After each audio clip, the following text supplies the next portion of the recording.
बिस्मिल्लाहिर्रहमानिर्रहीम। अस्सलाम वालेकुम बच्चों, मेरा नाम अकबर अहमद हुसैन है और आप लोग मेरा चैनल देख रहे हैं लर्न विद अकबर अहमद। तो बच्चों आज जो है हम बेसिकली अ, जो हमारे पास चैप्टर नंबर 8 है फर्स्ट ईयर का कंप्यूटर साइंस का, उसमें हम लोगों ने लास्ट लेक्चर में हम लोगों ने एमसीक्यूज़ को डिस्कस किया था और आज जो है बच्चों हम क्या करेंगे, हम उससे रिलेटेड जो शॉर्ट क्वेश्चन हैं उसको जो है हम डिस्कस करेंगे। तो आइए बच्चों हम लोग सबसे पहले देख लेते हैं कि कौन-कौन से शॉर्ट क्वेश्चन हैं। तो बच्चों सबसे पहले जो हमारे पास शॉर्ट क्वेश्चन है वो हमारे पास है, how can one ensure the reliability of information found through online research. यानी कि आपके पास जो भी ऑनलाइन रिसर्च करने के बाद आपके पास जो भी इंफॉर्मेशन आती है उसकी रिलायबिलिटी हम कैसे जो है वो इंश्योर कर सकते हैं। रिलायबिलिटी का मतलब क्या होता है, उसकी ऑथेंटिसिटी, उसकी ट्रूथफुलनेस, उसकी इंटीग्रिटी वगैरह। तो उसके लिए बच्चों ये इसका छोटा सा एक आंसर है, to ensure reliability, always check if the information comes from a trusted and authenticated source like government websites, educational institution और well-known organization। यानी कि जब भी आप लोगों ने रिलायबिलिटी को इंश्योर करना होता है तो आपने सबसे पहले चेक करना है कि जो आपकी इन्फॉर्मेशन है वो कहाँ से आ रही है। आगे की जो इन्फॉर्मेशन है वो आपकी ट्रस्टेड और ऑथेंटिकेट सोर्स से आ रही है, जैसे कि कोई गवर्नमेंट वेबसाइट है या कोई एजुकेशनल इंस्टीट्यूशन है या कोई वेल नोन ऑर्गेनाइजेशन है, ठीक है। तो ये बेसिकली क्या करती है बच्चों, ये चीज़ें फिर आपकी इंश्योर करती है रिलायबिलिटी ऑफ इन्फॉर्मेशन।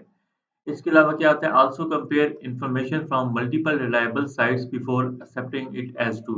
यानी कि आप क्या करो, आप अपनी इंफॉर्मेशन जो है उसको और भी मल्टीपल रिलायबल साइट से जो है आप उसको कंपेयर करो, ठीक है, वेरीफाई करो कि ये ट्रू है या नहीं है।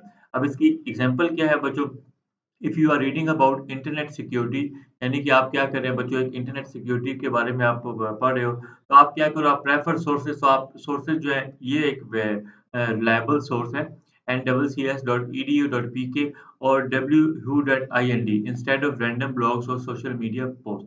तो ये जो साइट्स हैं ये आपको क्या करेंगे बच्चों, ये आपको रिलायबल इंफॉर्मेशन जो है वो बच्चों क्या करेगी, प्रोवाइड करेगी। इस तरीके से बच्चों हम आ जाते हैं क्वेश्चन नंबर 2 पे। Why is it important to evaluate the reliability of online sources. यानी कि ये क्यों ज़रूरी होता है कि आप इवैल्यूएट करो, चेक करो कि जो रिलायबिलिटी है ऑनलाइन सोर्सेज की। उसका आंसर क्या है, it is important to evaluate online sources to make sure the information is true, accurate and not misleading. तो ये बहुत ज़रूरी होता है कि आप अपने ऑनलाइन सोर्सेज को इवैल्यूएट करो ताकि आपको अंदाज़ा हो सके कि आपकी जो इन्फॉर्मेशन है वो क्या है, ट्रू है, एक्यूरेट है और नॉट मिसलीडिंग है, यानी कि बिल्कुल सच पे मबनी है, एग्ज़ैक्ट है, 100% ठीक है और नॉट मिसलीडिंग, यानी कि आपको कहीं जो है मिसलीड नहीं करती। मैनी वेबसाइट्स में शेयर फ़ाल्स और बायस कंटेंट, यानी कि बहुत सी वेबसाइट हैं जो क्या करती हैं, जो फ़ाल्स या जो बायस, बायस का मतलब क्या होता है, किसी एक तरफ जो है ना उनका टिल्ट ज़्यादा होता है, ठीक है? So checking reliability help us making better decision and trustworthy research. तो क्या होगा कि जब आप रिलायबिलिटी को चेक करोगे तो इससे क्या हो जाएगा कि आपको फैसला करने में आसानी होगी और आपको पता होगा कि ये ट्रस्टवर्दी रिसर्च है तो उसको मैं यूज़ कर सकता हूँ। For example, if one website से AI replace all human jobs and another like UNESCO or BBC gives balanced fact, we should trust the reliable one that use evidences and references।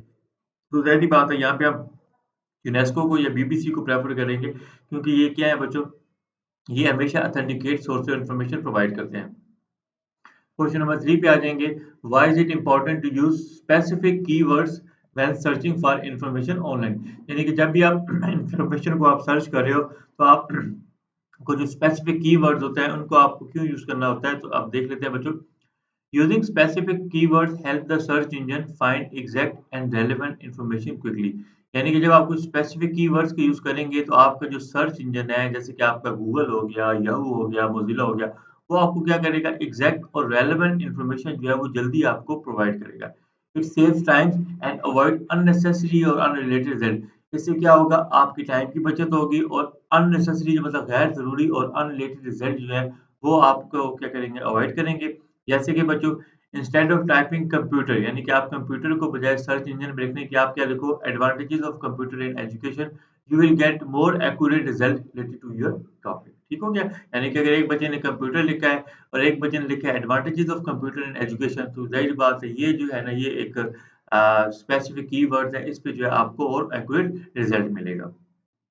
तो question number 4 पे आ जाएँगे, describe the purpose of a trademark, यानी कि आप trademark का जो purpose है वो बताएँ। तो आंसर क्या होता है? A trademarks helps to identify and protects a company brand name, logo और सिंबल। यानी कि जो ट्रेडमार्क होता है ये क्या करता है, ये आपको मदद करता है कि आपको आइडेंटिफ़ाई करने में या प्रोटेक्ट करने में कंपनीज़ का ब्रांड नेम, लोगो और सिंबल, ठीक है? So that others can not copy और मिसयूज़ इट। तो जो दूसरे हैं ना उसको कॉपी कर सकेंगे और ना इसको मिसयूज़ कर सकेंगे। It show that a product और service belongs to a specific company. तो ये क्या ज़ाहिर करता है कि जो प्रोडक्ट है, ये सर्विस है, वो क्या करता है, किसी स्पेसिफिक कंपनी से क्या करती है बच्चों, बिलॉन्ग करती है। जैसे कि आपके पास एग्ज़ाम्पल है कि नाइकी का क्या होता है, ये एक टिक वाला सिंबल होता है, एपल्स का ये वाला होता है ट्रेडमार्क्स। तो ये क्या है, ये जो ट्रेडमार्क्स होते हैं, इससे क्या होता है, they help people easily recognise the brand. तो ये क्या करेगा, ये लोगों को मदद करते हैं कि वो आसानी के साथ ब्रांड को रिकॉग्नाइज़ कर सकते हैं और इमिटेशन का मतलब क्या होता है, कॉपी नहीं, कॉपी से जो है ना वो प्रोटेक्शन करते हैं। यानी कि अगर कोई बंदा कॉपी का वर्ज़न भी लेकर आएगा, तो हमें क्या हो जाएगा, हमें आइडिया हो जाएगा कि ये नाइकी या एप्पल का नहीं है। क्वेश्चन नंबर 5 पे आ जाएँगे, how does copyright differ from patent protection? यानी कि जो कॉपीराइट होता है बच्चों, ये पेटेंट प्रोटेक्शन से किस तरीके से डिफरेंट होता है? तो यहाँ पे देखिएगा, copyright protects creative works like books, music और सॉफ्टवेयर। यानी कि जो कॉपीराइट की बात होती है, ये क्या करता है, ये आपका जो क्रिएटिव काम है, ठीक है? उसमें जैसे आपकी कोई किताब लिखना, कोई म्यूज़िक को मतलब कंपाइल करना, ये कोई सॉफ्टवेयर बनाना, तो उसको क्या करेगा, ये प्रोटेक्ट करेगा। While a patent provides new invention or discoveries such as machine, formula और डिवाइस। और जो पेटेंट होता है वो क्या करता है, वो प्रोटेक्ट करता है कि अगर आपने कोई नई इनोवेशन की है या कोई नई डिस्कवरी की है, जैसे कि कोई मशीन होगी, फार्मूलाज़ हो गए, डिवाइसेज़ हो गए, ठीक हो गया? तो इस तरीके से बच्चों क्या होता है, कॉपीराइट और पेटेंट जो है आपस में क्या होते हैं, डिफर करते हैं।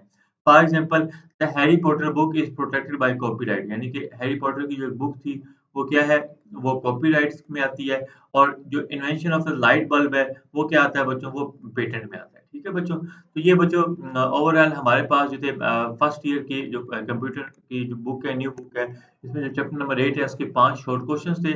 इसको मैंने आप लोगों के लिए डिस्कस किया है। सबसे पहले छोटी-सी एक्सप्लेनेशन दी है, फिर एक ईज़ी एग्ज़ाम्पल के साथ इसको फर्दर सपोर्ट किया है। तो ये बच्चों ओवरऑल हमारे पास आज का लेक्चर था। उम्मीद करता हूँ बच्चों आप लोगों को मेरे लेक्चर पसंद आ रहे होंगे।